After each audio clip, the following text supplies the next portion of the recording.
बैसागु फैसाखिनि समा मात्र 6 घन्टाल'सै दा नोंथाङा नोंथांनि समस्यायाव मोनफ्रोमबो गामियाव गिदिंबाय रायजो राजाफोरनि गासै अननाय आरो हेफाजाबखौ माबायदि गासै आंनि 13 नम्बर चिरां ब्लकनि दैदेनगिरि आरो प्राइमारि बुथ कमिटि आरो बिसिडिसि चेयारमेन मेम्बार गासैखौबो आं हामबाय होग्रोयो मानोना बिथांमोना जथेस्थ इलेक्शन केम्पिं जाजेननायनिफ्राय दिनैसिम खस्थ' खालामनानै रायजो राजाफोरनि गेजेराव हाबनानै खामानिखौ मावदों आरो बिनि थाखायनो हाजासे साबायखर बावग्रोनाय थाबाय दिनै फार्स्टआवनो लास्ट जोंनि इलेक्शन केम्पिंआ आरो बेवहाय आं दिनैहाय रोखा जानो हाबाय बे 13 नम्बर चिराङाव देरहागोना आं रोखा जानो हाबाय बेसेबांसो मार्जिन लानानै ओरैनो आं बेहाय 22नि बारानि बेहाय आं अनजिमा लानानै माने आं देरहागोनखौ आं नुदों रायजो राजाफोरखौ भट होनो थाखाय मा खालामगोन सार आं रायजो राजाखौ बेखौनो खावलायगोन जे शान्ति भाबै रायजो राजाखौ नांलाय खमलाय गैयालासे मोजाङै मोजां जोंनि जि डेम'क्रेटिक बे डेम'क्रेटिकखौ फालिनानै जाहाथे बयबो ज'ज'यै फैनानै भट होफैयो बेनि थाखाय आं खावलायगोन जाहाथे बेयाव नांलाय खमलाय जाया मोजाङै मोजां इलेक्शना बारलांथों रायजो राजाखौ आं खावलायगोन बेखौनो जे दानि जुगा शान्तिनि जुग आरो बयबो बेखौनो बरायदों बेखायनो जोङो बेखौ पिसफुल माने गोजोनै बयबो बारहोहरनो थाखाय आं खावलायगोन नोंथांनि हेंथायै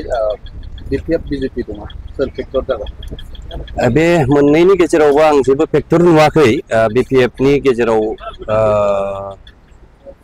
जों नुबाय गोबां बेबायदिनो दुर्बलताखौ जोङो नुबोबाय आरो गोबां दैदेनगिरिफ्रा बिथांमोननिफ्राय दिनैहाय एरायनानै दिनै इउपिपिएलआवनो फैबाय आरो बेहाय बिजेपिया जे बेहाय मोनसे दखल खालामनो हागोन बेखौ नुवाखै मानोना जोंनि राजनितिकआ आन्चलिकनि मोनसे राजनितिक आरो बेखौ लानानै जोंनि उसुं खाथिनि जेनेबा राजनितिक बे हिसाबै बेहाय जिखुनु बिजेपियानो जा कंग्रेसआनो जा बेहाय रोदा सुनो हायाखै आं बेखौ नुदों आरो रायजो राजाया बेखौ दिनै लुबैयाखै सानसेनि राजनितिकखौ बिथांमोना लुबैयाखै जेब्लायबो जोंनि बे जायगानि जेनाखि राजनितिक आन्चलिक दल इउपिपिएल जोंनो बिसोर सापर्ट खालामनानै दिनै आवगायबोदों आरो बेखौनो देरहाहोगोन होननानै दिनै थिरांथा लादों 3 तारिखआव हाग्रामा महिलारिया समायखिरा लागोन होननानै सार नोंथाङा बुंदों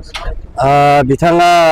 गाबगोन ना समायखिरा लागोन बे समासो खोन्थासिगोन आंथ' बांसिनै बिथाङा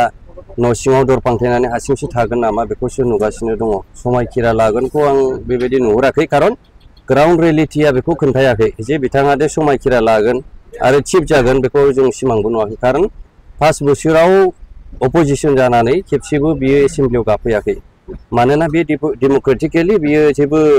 माने रुल्स एन्ड रेगुलेसन आरो बेखौ फांसन खालामखायाखै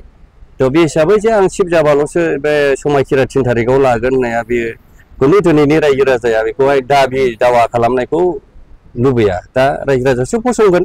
मानगोनां बिटिसिनि जोंनि आवगोलनि चिफ प्रमद बर' सारानो आरो समायखिरा लाफिनगोन आरो बेनो चिफ जाफिनगोन लोगोसे डक्टर हिमन्त बिश्व शर्माया मोनसे मोबिलाइजेसनाव फैनानै बर'नि नैबे बिटिसि एरियायाव जुदि बिटिसि बिजेपि दोला सरकार थायोब्ला बिटिसिनि माखासे डिसि लेभेला गोमालांगोन एफा बहुत कनफिउजन खालामगासिनो दं बेथ' एकदम रोखा बियो जोंनि मोनसे एमेन्डेड कनस्टिटिउसनजों फैनाय बेखौहाय रावबो सोरबाया बोखानो बा सोरबाया सिफायनो होनबाबो बेखौ हाया दा बेखौ लानानै गोबां रायजो राजाया थलं थफं जादों आरो गोदाव सोराव जादों बेखौ जों रायजो राजाया बयबो मानिया आरो बेखौ गासै जोंनि ओनसोलनि रायजो राजा बेखौ मानिनानै लानो हाया आरो बे जानायबो नङा बेखौ जों क्लियारलि बुंदों बेयो मोनसे राजनितिक लेंगुवेज आरो बेखौ जोङो राजनितिक भाबै जोङो लानांगोन गोजोन्थों नमस्कार সকলো সাংবাদিকলৈ মই আগন্তুক যি আমাৰ শাৰদীয় দুৰ্গা পূজাৰ সকলো সাংবাদিক মই শুভেচ্ছা কামনা কৰিছোঁ লগতে আজি মই ইউপিএলত যোগ দিয়াৰ কাৰণটো হ'ল মই প্ৰথমতে মই 2000 আপোনাৰ এমপি ইলেকশ্যনত মই বিজেপিত এটা সক্ৰিয় পদত আছিলোঁ আমাৰ বিজেপিৰ ব্লকৰ ওবিচি মৰ্চাৰ সভাপতি আছিলোঁ পিছত মই বাই ইলেকশ্যনত কিবা এটা কাৰণত মানে এটা ইনচেণ্ট কেছ এটা হৈছে মোৰ লগত হোৱাতে মই বিপিএফৰ লগত ইমান দিন জড়িত হৈ আছিলোঁ মানে বিপিএলৰ জড়িত হৈ আছিলোঁ বিপিএফৰ পাৰ্টি হিচাপত মোক ঠিকেই লাগি আছিল কিন্তু মই দেখা পালোঁ যিটো আমাৰ বৰ্তমান যিটো আমাৰ কেণ্ডিডেট আমাৰ 13 নং চিৰাঙৰ যিটো কেণ্ডিডেট শুকুৰ সিং মুছাহাৰী ডাঙৰীয়া মানে ই এজন স্কুলৰ শিক্ষক আছিল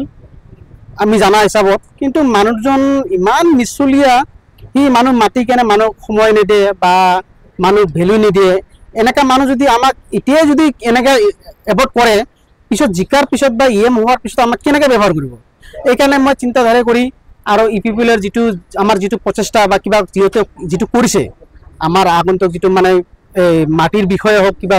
যিটো আমাৰ ৰাজবংশী বহুত মানুহ দিছে মই অলপ চালোঁ পকৰাজাৰ